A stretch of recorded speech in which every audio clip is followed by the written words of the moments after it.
I first came to the Women's Peace Encampment. I was living in Buffalo, New York, with my girlfriend at the time, and I had been part of a graffiti brigade. We called ourselves the Leon Czolgosz Brigade in Buffalo, New York, and we were, I mean, you know, to say we were anarchists is a stretch, but I was reading Emma Goldman at the time, and I was 18 or 19 or 20 or some variation of that, and we ran around at night with spray paint, and we wrote political graffiti all through Buffalo, and we drank a lot of beer, and we one of the people in this brigade was help me, Christine, Chris, one of the founders. Oh, Chris Everline. Okay, let's take it. Is there in the Andrea? Picture. You can cut right here and edit. Yeah. We did a lot of graffiti, political graffiti, and this was during the Reagan administration. We were down in Washington protesting, and I was arrested with Chris Everline. And also she was part of the Leon Czolgosz Brigade. And footnote, Leon Czolgosz was the person who assassinated some unknown president in Buffalo, New York, unknown to me right now. And he was an anarchist. And that's where we took our name. So Chris Everline was part of that, and then Chris Everline was one of the founders of the Women's Peace Encampment, Seneca, or one of the organizers, I should say. And so through my association with her, I ended up at the opening ceremonies in 1983. And just by word of mouth, or, you know, Christine said, come. And we did. And so after that first introduction, do you remember what you observed or participated in? Can you talk a little bit about being there? Well, I like to say that, you know, in the photographs of all those white women sitting on the lawn, I was one of those. I was pretty much one of the wallpaper of the Women's Peace Encampment. I didn't have any notable contribution in the first few years. I was very shy, and I was so glad to be there, and I know I was absorbing it all, but in terms of standing out, I didn't. I was there on and off the first summer. I know I was at some of the actions, and the reason I know this is because I photographed things. That's how I know where I was during those years, is by my photographic record. And I had a girlfriend at the time who was more outgoing. She was probably the one that met people and talked to people. I didn't. Twilight, I knew Twilight from Buffalo. She was, she had read my astrology chart, and we were loosely affiliated through friends. So I know I was in the healing room with her. It was the first time I was in a healing room. I had never really been around an herbalist and a whole community of people that were relying on alternative medicine as first aid and as a... Anyway. So you continued coming out to the camp. I lived in Buffalo for another decade, and so I was back and forth from the peace camp to Buffalo all the time over the course of 10 years and maybe 8 years. And so I saw the encampment in all of its different guises and different communities, but yet I didn't live there per se. I lived there for a weekend. I lived there for a week. I had a home base in Buffalo, and a lot of encampment women, well, various encampment women came through Buffalo on their way to the Michigan Women's Music Festival, on their way whatever point west, because it was on 90. So the house in Buffalo where I lived was Azalea House, and that was a lesbian commune, aka a lesbian brothel. Although I never made any money off those women, but that was the rumor. And so it was a satellite in a weird way. Not that we embodied the same principles. The Encampment had much broader principles. Ours was a house, but it functioned as a sort of a part of the network. A lot of women came out of Buffalo into the Encampment through Azalea House, and vice versa. That was part of what we were doing in Buffalo too, was creating a house for women and children, and so there were a lot of mothers there. And you know, I don't want to speak personally about anyone, but there was also a lot of dysfunction there. And so sometimes some of the children were parented by more than one woman, you know, maybe a group. So I was one of the mothers. And so for me, going to the camp was a great, it seemed like a great activity for the children to take them with me. So that was an easy bet. Just throw kids in the car and go. And then when we got there, there were structures also. Hershey, that's how we met, was by doing childcare or doing camp, peace camp, doing different activities. They weren't very structured activities, but more or less keeping the who was keeping the focus on the kids. Yeah, and I love that about the Encampment, that we sort of were given our different spheres to work in, and some of us like to work with children. First couple of years, I don't know what I did. I don't remember. I don't think I did anything. What do you have photographs of? Lots of other women doing nothing. So No, we just sat around and listened and went to the meetings, marched. I did not get arrested there. I got arrested other places for some reason. I didn't get arrested at the camp. But I remember being in groups, constantly being in masses of women and camping. Oh, I worked on the water lines. I took whatever shifts. I remember Michelle Crone doing the morning meetings. And she would, I don't know what year this is, but there were a lot of women there, so it must have been early. And first thing in the morning, there would be, clipboard, Michelle Crone saying, we have these webs and we need workers to do the kitchen, and we need somebody, we need some women to do the shitters, and it was just fantastic to see that level of organization, and it just women naturally doing what needed to be done without having to be bullied or in any way coerced. It was just like this outpouring of energy that it was just a moment of utopian community, split second that we had. Yeah, I was at the disarmament rally in New York in 80, is that 81? 82? I was there with again, the Leon Scholgosh Brigade, and been to Seabrook. I had been, it was 1981, so it was pretty much the biggest, I think it was the biggest movement going on at that time. And it was something we were all plugging into if we were activists. Uh-huh. It was, at least on the East Coast, that was what we were doing. Yeah. Oh yeah, because we were just like a band of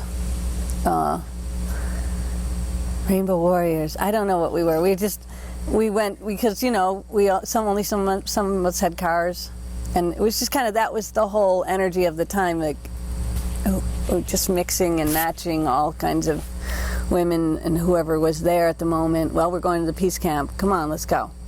And I remember Trout came out of Azalea House. Do you remember Trout? Absolutely. Yeah. A lot of women. Sundance, who was off the record, and Rachel and Hope were the children, and Melanie and her little brother, Jay, forgetting these children's name, Willow and Amy, and their son Diggs. Erlia was son's daughter, and what was her name? Vern, who was Vern when she arrived at the peace camp, and Vern Steve when she left the peace camp. I think she may be one of the few F to M who transitioned at the camp. I don't know of another. Yeah, I don't either. It's kind of a strange concept to imagine going to a lesbian separatist space and becoming a sex change to a man, but I guess we had that effect on some people. Alice, the thing that has always been an enormous question in my mind is, where did you get all those little hats? Which little hats? You remember you always came to the peace camp with hats on. Oh, I don't know where I got Don't those little remember hats. your hats? I mean, I had a little hat this weekend, but I suppose that I just find them along my travels. I don't have a veiled I don't have a hats. Milner, if that's what you're asking. Yeah. Peace Camp fashion. Andrea Doremus was probably the first real fashionista that I encountered, and that was when they came to Buffalo, New York. Well, there was some peace fair, and it was cold, I know that much, and Michelle Schacht was playing. And I went into the basement, and there was Andrea, in full Andrea. I mean, just full Andrea genius. She had on, like, I think maybe 3 sweaters and I mean, it was just like layers upon layers upon layers, and they were all more fantastic than the one below. And her hair was all tied, and with, you know, it was, you know, the dreadlock ears, and cat eye glasses, and I was just spellbound. I thought, this is fantastic, sign me up. Even though I had already been to the peace camp, that cinched it for me. It was like, these girls know how to dress. And so I went over and introduced myself, and then that's how Andrea and I met, more or less. I think that's how we met. And then we also took Michelle Schacht home that night. We took her back to Azalea House, and we stayed up all night long with her. And Smoking politics. smoking grass mostly, but yeah. I thought, well, I want to go back to the encampment. I had broken up with my girlfriend, and there was other stuff going on at that time, and maybe I wasn't as involved with the encampment. I sort of went through waves of, and but Andrea was a drawback, and I think I had a crush on her for sure. Did everybody have a crush on Andrea? Andrea was definitely a good outreach for the encampment. She approached people. She was really engaging in her conversation. She really held the vision of the encampment. I think she totally believed in it, and was able to articulate it in a philosophical way.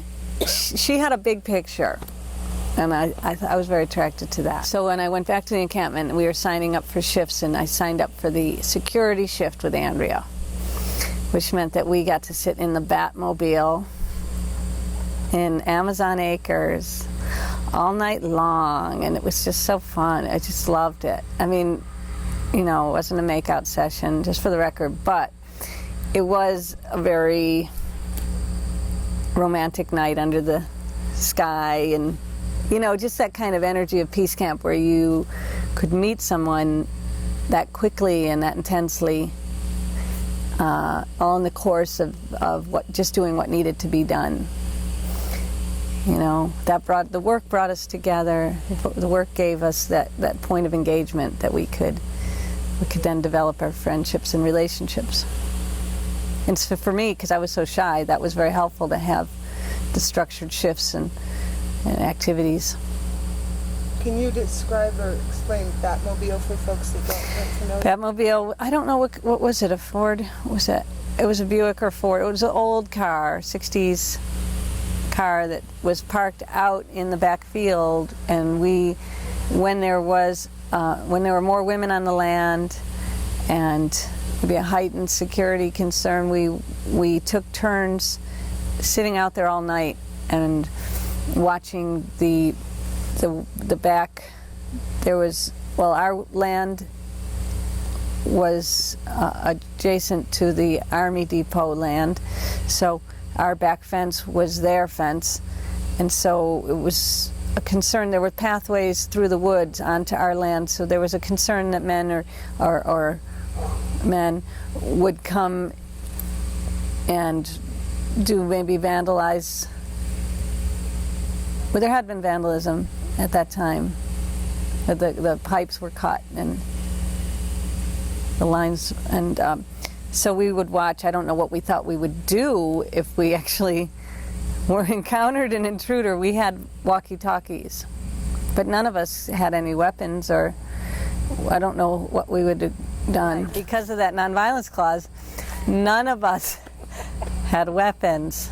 After we were circling or having fires and doing different songs and whatever, often somebody suggested the spiral kiss. And this was usually when there were a lot of women on the land. And it started with literally the first woman kisses the second woman, kisses the third woman, and the second woman kisses the third woman, and the third woman kisses and the first one kisses the fourth woman, and the fifth one. And so you're just going around spreading your germs to out. And you got to meet all these women, and in a way I never would have really. I mean, I just know that Peace Camp was a place that we did things that we could never have imagined doing. I don't even know where they came from, the things we did. Who ever thought of a spiral kiss? I still can't believe I walked on fire on 2 different occasions. Yeah. It seems like impossible. It seems to me today to be impossible that we did that, and yet we did the impossible over and over and over again. It was just like the impossible was our daily life, right? And I mean, I was trying to tell some people about it last month and the full moon, and I found that I was even unable to speak about it. It seemed like I was making it up. I had a hard time believing myself, even though I know I did. But presenting it to people, I was like, no, like Alice, that didn't happen, you know. So that's how far out we were from the mainstream, is that it's hard to believe that we even created that window. And yet we did. Again, we circled in the backfield or the side field, and I know we had a huge fire. I can remember one really clearly, but I know there were 2 that I was in. And we had a huge bonfire, like, 6-foot tall fire that burned down for 2 or 3 hours. And during the period when it burned down, we sang and we chanted and we were naked and we were in a circle around the fire, and we gave our fears to the fire. That was important, that we started communicating with the fire and befriending it and asking it to take our fear. And we, as much as spoke our fears, I think. And Woody was leading. I know once Lindsay was leading, once Woody was leading, and we went into a trance state as a group. That's got to be that's the key. And when the fire had burnt down and it was all white coals, the firekeepers raked it out into a long bed, maybe 6 feet, 7 feet long. And then there was a sink of water at the end of the bed, buried into the earth just at ground level. And then Woody cut the door in the air and said, if you walk through this door, you won't be burned. And I don't know who the first one was to do it, but somebody did. And she walked across the coals, the white coals, 6 feet and barefoot, and stepped into the water. And when she stepped, psss, you could hear her feet. And she wasn't burned. And so the next woman did it, and the next woman, and then we all did. And none of us were burned. And by the time, maybe 45 minutes to an hour later, women were rolling in the coals with just rolling them on, putting them out with our feet, stamping them out with our feet, just laughing and dancing and just sort of, and I guess for me that was, a pivotal point in my life to understand that we have so much more going on than we know in terms of what we can do, what's possible and what our limits are. We're so not in touch with our power. Okay. I know I could speak for myself. I live in a box. I worked in a box in New York up until a month ago. And what firewalking did for me is that I know today that I'm in a box. I might not have known. I can identify that I've chosen to put myself in a box for various reasons. I'm not saying it's a wrong choice. I just know it's a choice today. And I also know that there's this potential in us, and I don't think it was me doing any of it, it was us. We created it as a group. That's always what the encampment was. It's a group, and it is, because we haven't left the encampment. We have never left it.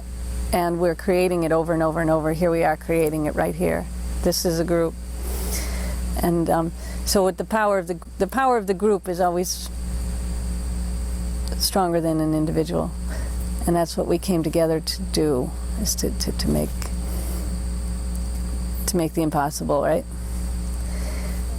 And that's what we did with the nuclear weapons. I mean, the firewalk is a psychological preparation or spiritual cleansing or whatever that gave us the same ability to do the impossible with a nuclear weapons facility.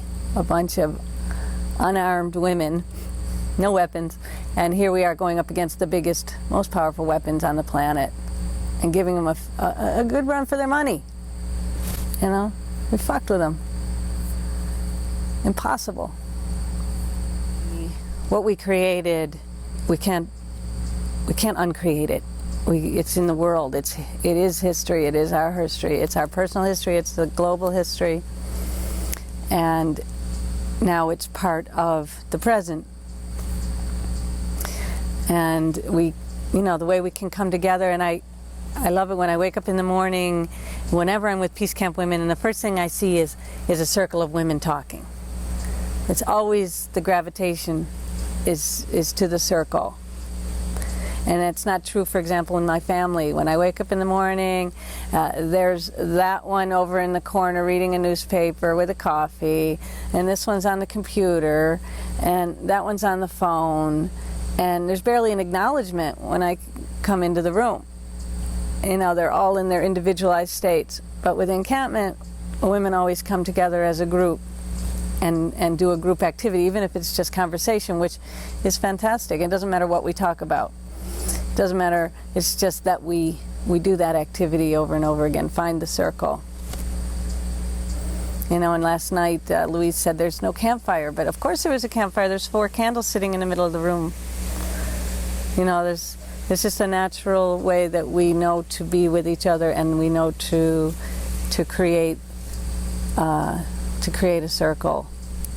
And that's what I mean. One of the things I mean by peace encampment. I mean, it's a difficult political time now to be an activist, God bless Sarah getting arrested, but it's no joke. The police are much more aggressive, and the penalties are higher. And we were fortunate to be in a sort of a moment before the Patriot Act. When we could still climb over a federal weapons facility fence and get a slap on the wrist. Now I don't know what the penalty is. But I think what we do in our lives, and even if I am in a corporate setting, and even if I am in a completely fabricated art world, bullshit world, I still carry certain things with me. I still carry the relationships of, that's one thing that, not to talk about me, but it's really about Encampment. But in this last 6 months of doing this doing this artwork in the world, the one thing I keep getting back from people is that one of the things that's different about the way I do it is the way I do the relationships. And that's Peace Camp for me, is to value the relationship over the product, or to value the connection personally more than the end. And I think that's what part of the integrity of the encampment is, that we took so much time to make sure the foundation was strong. It wasn't just about going to cut the fence. It was about making sure that the children were cared for when we went to cut the fence, you know. There was so much maintenance in terms of how we were with each other. So that's what I carry with me, is that lesson. I don't think I could ever undo it. Process queen, they call me in New York. She's a process queen. Yeah. Which is okay. I like it. That's fine. That's what we do. And I'm not even the most of it, please. I'm like the least of it at the camp. I didn't have a lot of fortitude when it came to the meetings. I really didn't. You know, I wasn't going to be the one arguing in the 2 o'clock hour. I wasn't. But I trusted the process. I trusted that other people, maybe I'm just lazy, but I did trust that the group would come to, okay, sometimes I didn't agree. With Billy Joe, I really didn't agree, and I wasn't able to, I didn't have a vote. Billy Joe was a transgendered, intersex woman that came to the encampment, well, really Peaceland was all the way into the 90s. And she was a constant presence and doing a lot of work and maintaining what was at that time, not a lot of maintenance was happening. And she's post-op sex change, male to female or intersex to female, and I'm not sure how she identifies. And there was a regional meeting in which the collective at the time made a decision that she should not come on the land without a member of the collective. I mean, de facto giving her a different status from other women, and I didn't agree with that. So that was one point when I felt like I didn't really accept it, and I stepped back again. But not that I was that involved, because I was living in New York by then. But for the most part, I don't remember disagreeing with decisions that were made. It was a wild group of women. It was very energizing. Well, no matter what was going on, there was some sort of came away with something new. You and a whole gang, the average dyke band was making music. The rituals, the land itself was amazing. The political focus was very important at that time, of course.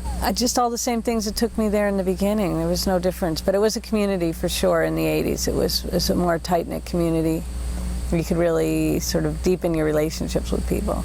Healing, I learned about herbs, I learned about all kinds of stuff, I remember. It was a school. In the spring of 2006, I did get a call from Estelle and then a call from Mary Hilton asking for money. Why do you need money?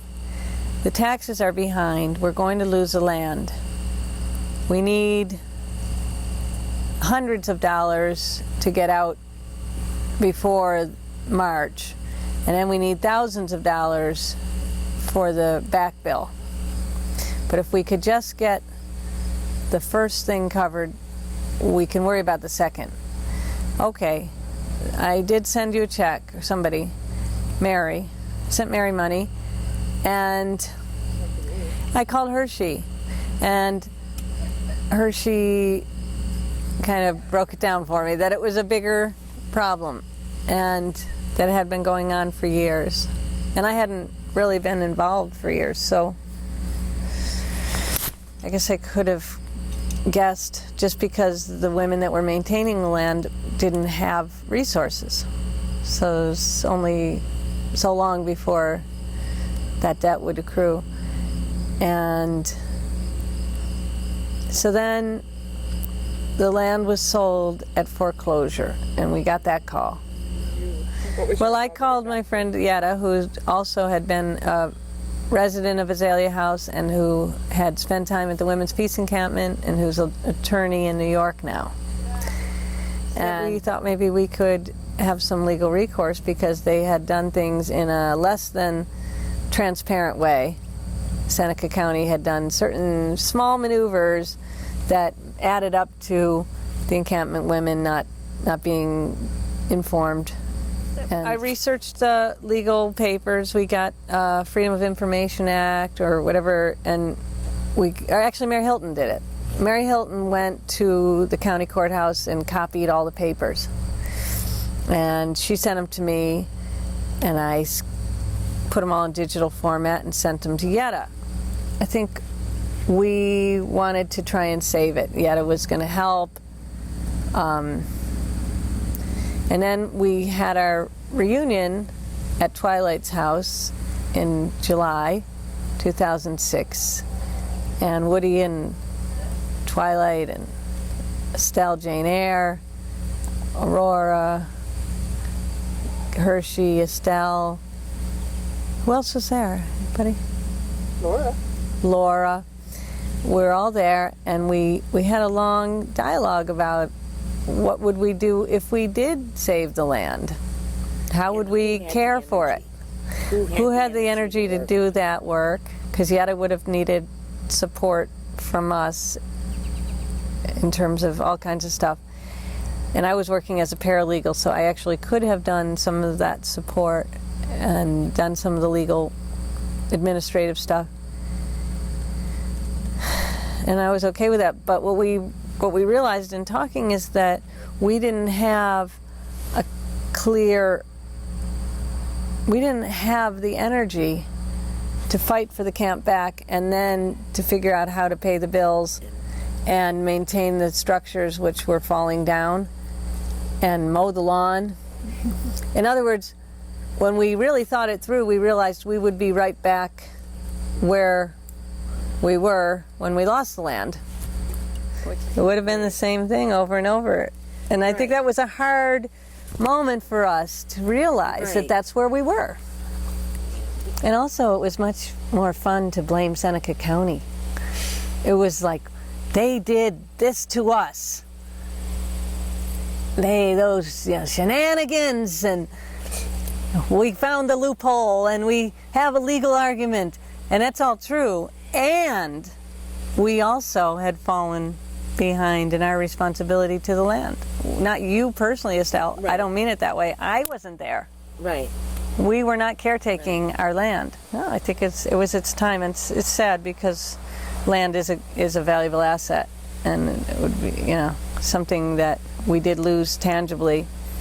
Peace Encampment Herstory Project. I feel like I've learned more about the Seneca Women's Peace Encampment in doing this project with you two or you three, or with the group, with the Peace Encampment Herstory Project in the last 3 years than I knew during when I was there.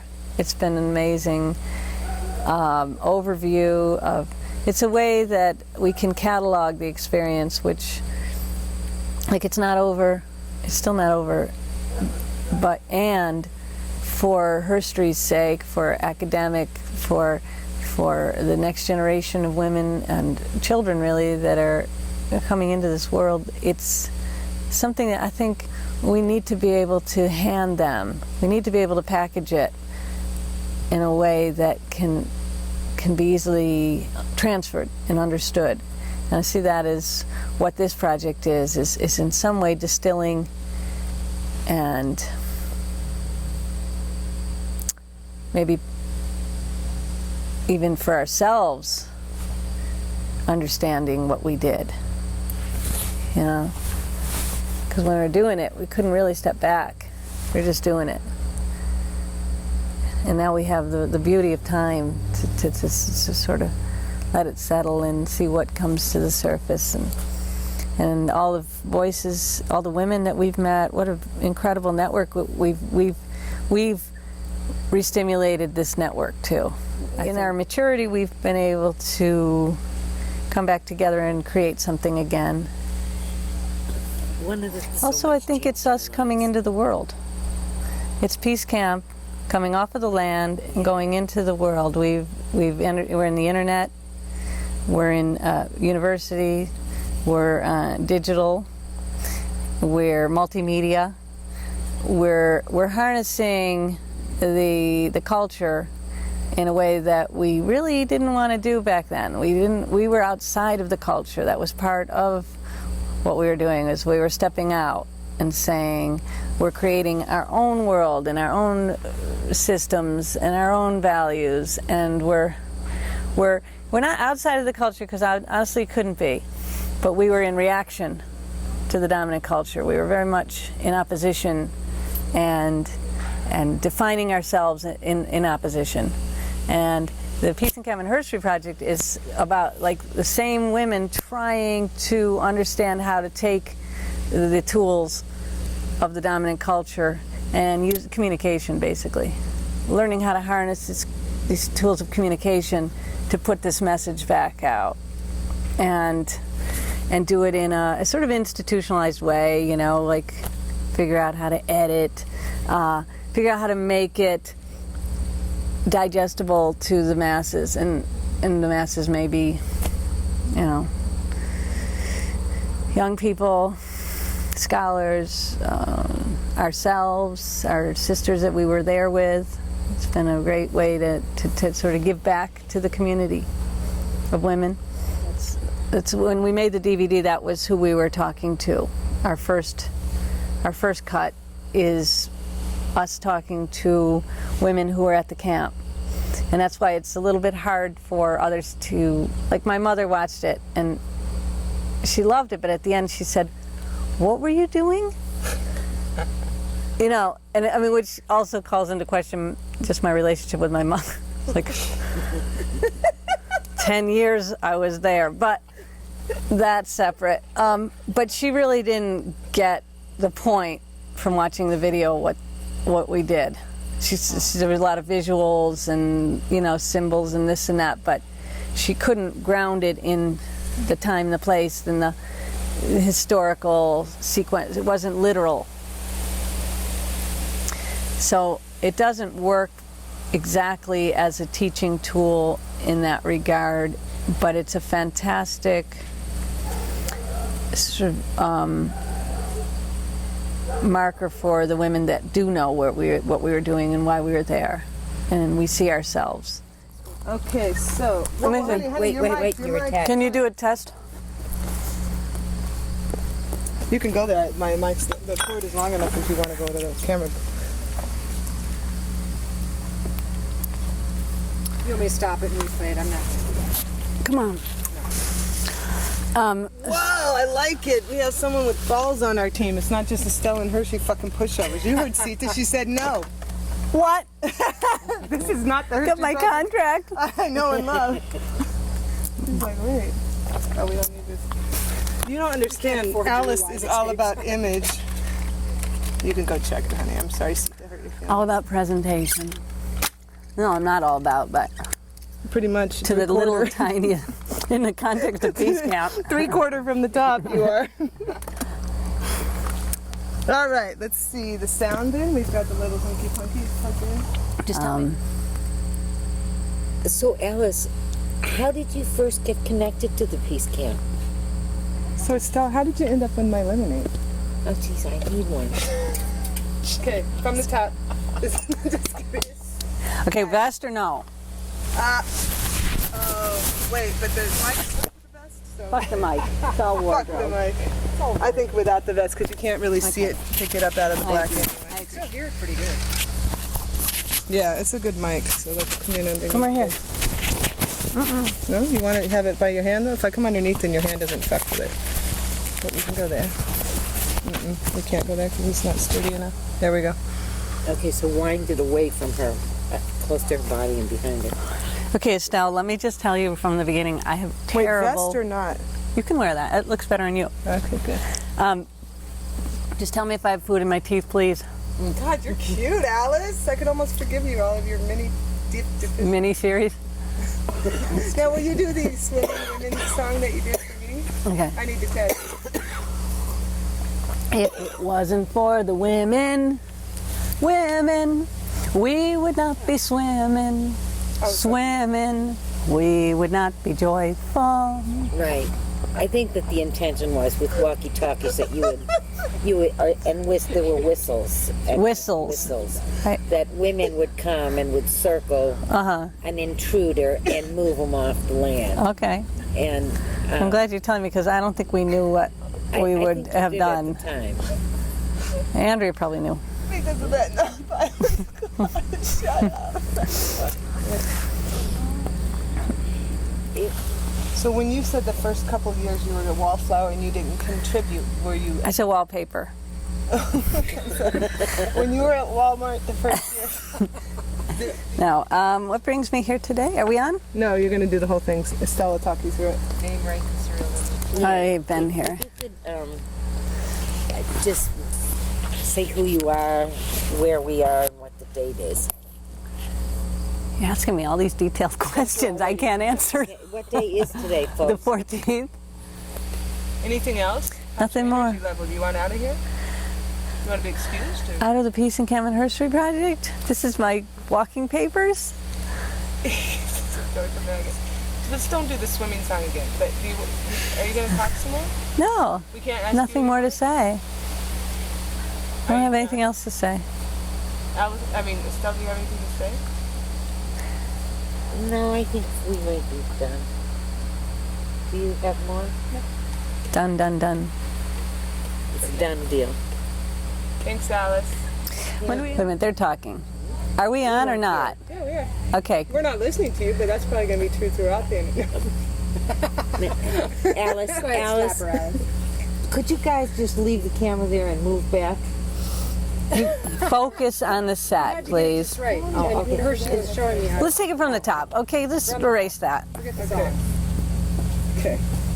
I need a little bit of professional We're integrity on the We set. This is the first time Sita's done the camera work, so I was giving her some tips. Okay, all right. I'm professional. Got it. Okay, so let's take it from the top. My name is Alice O'Malley. Today is September 14th, 2008. We are in Alpine, New York at the Alpine Women's Peace Encampment. And this is a third annual reunion of the Peace Encampment Herstory Project. I have terrible recall. I have a very bad memory. So any trigger you can give me or any associated memory you can give me, I will take it. Yeah. I'm not good at detail of the past. Okay. I smoked kilos of marijuana All right. Can you speak up a little bit? at the Peace Camp. 5440.